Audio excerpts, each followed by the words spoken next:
Continuamos en paneo semanal por esta Sol 106.5 FM. También en YouTube, en el canal de Sol 106.5, nuestro canal Paneo Semanal, así como nuestras redes, Facebook, Instagram y Twitter. Seguimos con otro invitado, sí, Juan Ariel Jiménez. Juan Ariel, yo he estado oyendo y estoy aprendiendo porque no soy economista, ustedes dominan el tema mucho mejor que yo, pero no...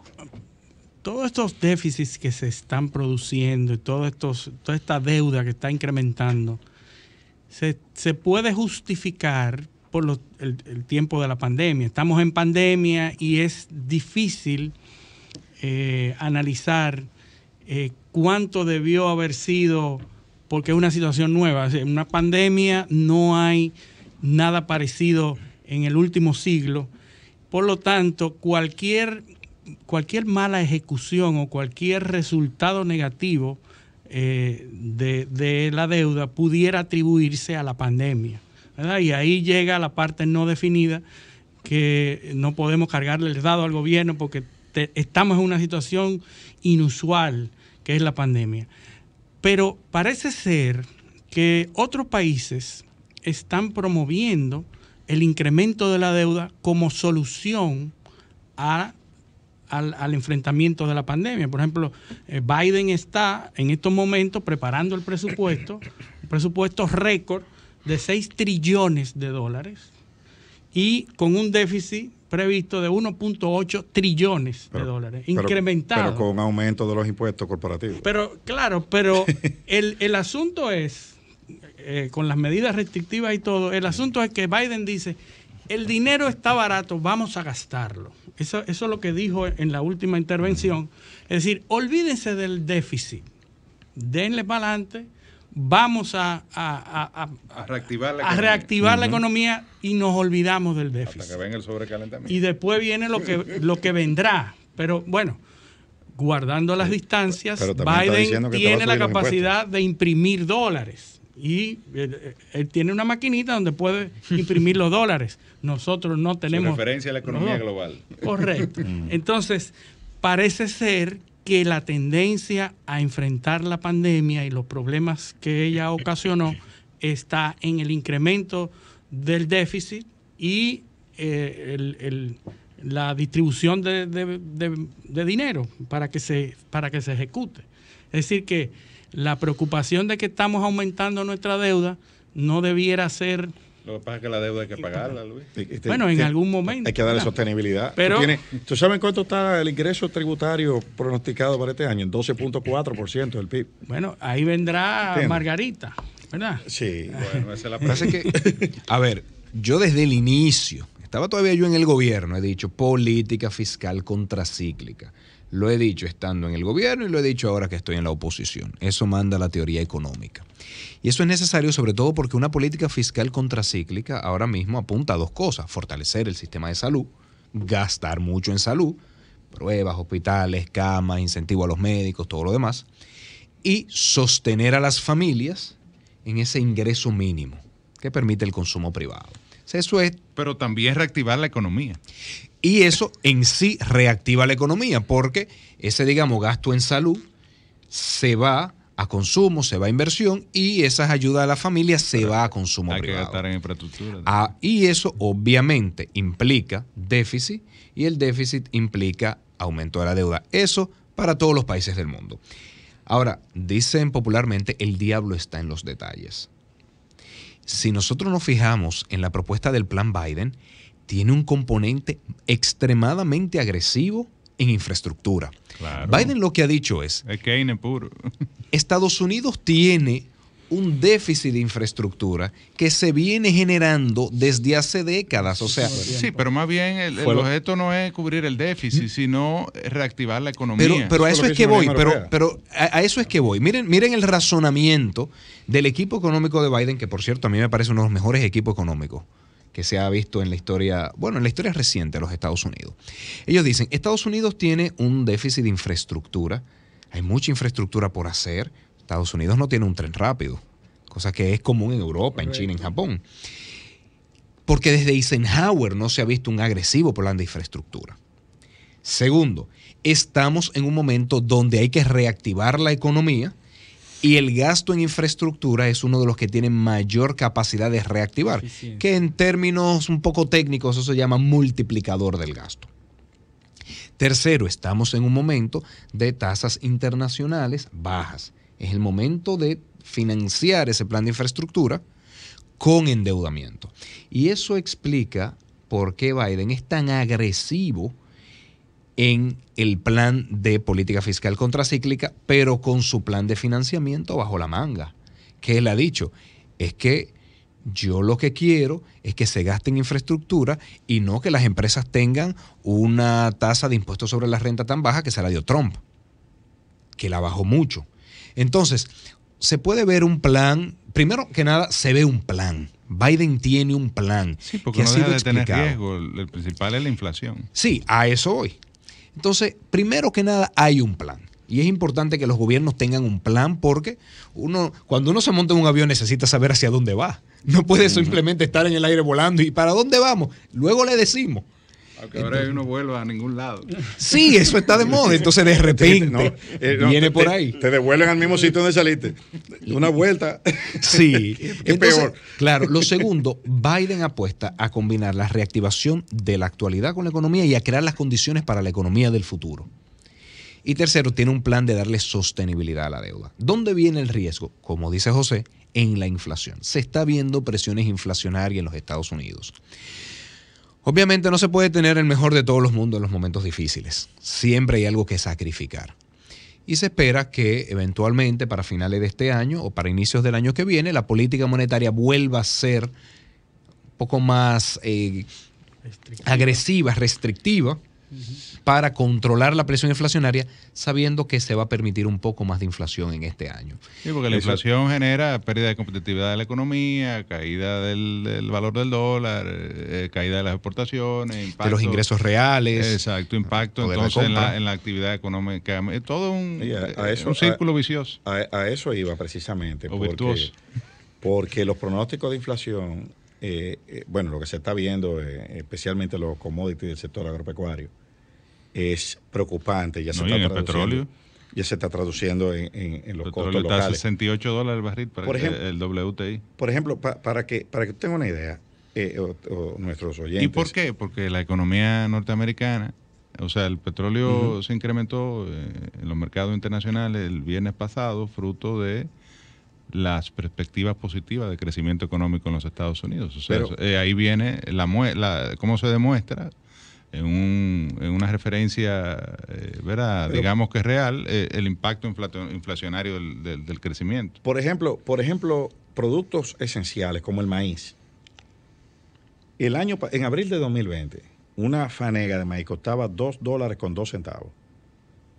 En el 2021 cuesta $5.31. Hay un estudio de la FAO, hay materias primas que han subido más de 11 veces en el último año. Trigo, carne, soya.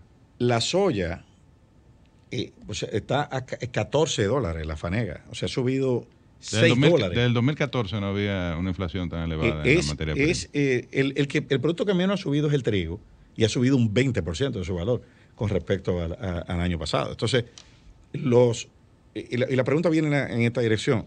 Los pronósticos de inflación de aquí, ¿por dónde andan? Y si están tomando en cuenta todas estas cosas que al parecer no se van a corregir en el corto plazo, por lo menos este año, en los Estados Unidos.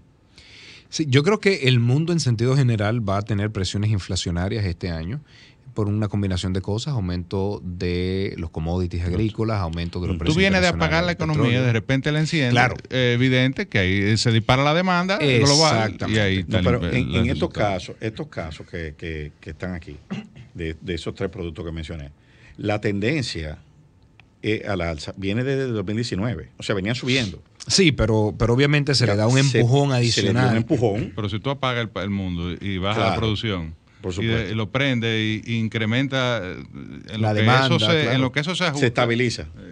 Y sobre todo porque la política monetaria en todo el mundo ha sido muy expansiva. Y cuando la política monetaria es expansiva, esperemos que van a aumentar los precios. La Unión Europea, commodities, oro. La Unión Europea tiene un paquete de los fondos Next Generation, que es lo que está haciendo los Estados Unidos, 750 mil millones de euros. Yo quiero y escúchame que haga esta Se corta. interrupción, pero faltan 10 minutos de programa más o menos. Y yo quiero volver a Ciudad Gótica. Que ella va. Y saber qué es lo que va a pasar con Margarita. Es decir, ¿es necesaria una reforma fiscal? Yo pienso que sí. Evidentemente siempre está la discusión. Primero, ha sido algo que se ha retardado en el tiempo. Es uno de los pactos que está pendiente todavía, desde el año 2012, que fue que se promulgó la Estrategia Nacional de Desarrollo. La presión tributaria es baja, relativamente, en la República Dominicana. Y evidentemente nunca hay un escenario ideal ni una coyuntura apropiada para una reforma todo tributaria. El mundo sabe que va, el problema Entonces, es cuándo. Yo te diría, es necesaria. ¿Qué tipo de reforma Es fiscal? necesaria, ¿qué tan necesaria es? Porque en principio parece inminente y luego resulta que parece que se puede esperar un poco más. 2, ¿cuál es la magnitud de la reforma que necesitamos? Y 3, ¿qué debe abarcar del lado de los ingresos y del lado del gasto? ¿Y cuáles serían, de alguna forma u otra, los sectores más afectados? Ya hay sectores que se han ido adelantando al anuncio de que, o al planteamiento de lo que se anda buscando es reducir exenciones. Se ha hablado de impuestos solidarios, se ha dado una serie de ideas que andan por ahí. Y hay sectores que ya han sacado la cabeza. Vi una entrevista al presidente de la Asociación Dominicana de Zonas Francas, José Bonilla Bojos, donde dice que ese sector hay que mantenerles, y yo estoy totalmente de acuerdo, sus exenciones, que creo que son 20 y tantos mil millones del gasto tributario, porque lo devuelve en beneficio. O sea, el análisis costo-beneficio de esa exención es positivo para la economía nacional. Hay otros que quizá no. ¿Cuál es tu visión? Ahí tenemos que ver qué se quiere resolver. Por un lado, tenemos deficiencias estructurales que hay que corregir. Tenemos que abocarnos hacia un régimen fiscal, tanto de ingresos como de gastos, que permita el logro de los objetivos de desarrollo. Por eso se apunta al pacto fiscal. Eso es pensar en mediano y largo plazo. Pero por el otro lado, tenemos que estabilizar el ratio deuda-PIB lo antes posible para que los inversionistas nacionales e internacionales no teman de que República Dominicana eventualmente no podrá pagar su deuda y eso nos suba mucho la tasa de interés, empiecen los organismos de calificadoras de riesgo a darle una baja a nuestra deuda. Entonces se tienen que abocar las dos cosas al mismo tiempo. ¿Cuál es el ratio ideal deuda-PIB? Eso no lo tiene ni lo sabe nadie. Eso es... Ahora parecería que un 70 es razonable.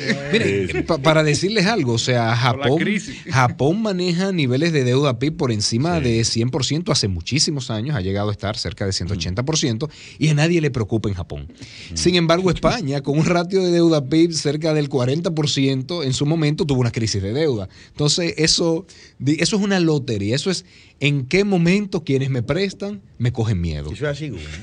Sí, es complicado, ¿eh? Entonces, es un tema de percepción. Y además también el ratio de deuda PIB no se ve aislado. Siempre hago la comparación con los médicos. Un médico no ve solamente si tiene fiebre o no tiene fiebre, ve un conjunto de cosas. Entonces, así mismo hacemos los economistas y los analistas de deuda. Entonces, ¿se debe hacer una reforma fiscal? Depende de qué se busque. Hay que estabilizar el ratio de deuda PIB y eso se hace con dos cosas, bajando el déficit. ¿Y cómo se baja el déficit? O reduciendo gasto o aumentando impuestos. O una combinación de ambas. O una combinación de ambas. El gobierno había dicho en su programa de gobierno, que está publicado, que se podía reducir gasto ineficiente, innecesario, superfluo, todos los adjetivos, por el orden de 3% del PIB. Si eso fuese verdad, no habría que aumentar los impuestos. Si se establece y se admite que no teníamos la información, no entendíamos bien, lo que sea, bueno, pues entonces habrá que discutir. Nos encontramos un estado más grande del que pensábamos. Bueno, pues ya el ministro Paliza dijo que esto era más grande que nosotros creíamos cuando llegó. Entonces, ya se hará un mea culpa de si la afirmación que hice y escribí fue cierta o no. Pero Entonces, luego vendrá la discusión de ¿habrá que aumentar impuestos? Sí, por la cantidad que no se pueda reducir del gasto. ¿Cómo se aumentan los ingresos? No se puede pensar que vamos a estar todo el tiempo vendiendo activos, ni se puede pensar que vamos a estar todo el tiempo adelantando pagos de las mineras, del sector financiero y todo lo demás. Entonces el gobierno tendrá que decidir a quién le pone una llaga. Obviamente, ahí siempre se discute afectar a los consumidores vía impuestos indirectos y TEBI, selectivo al consumo, todo lo demás. Afectar a las empresas vía impuestos sobre la renta, impuesto a los activos.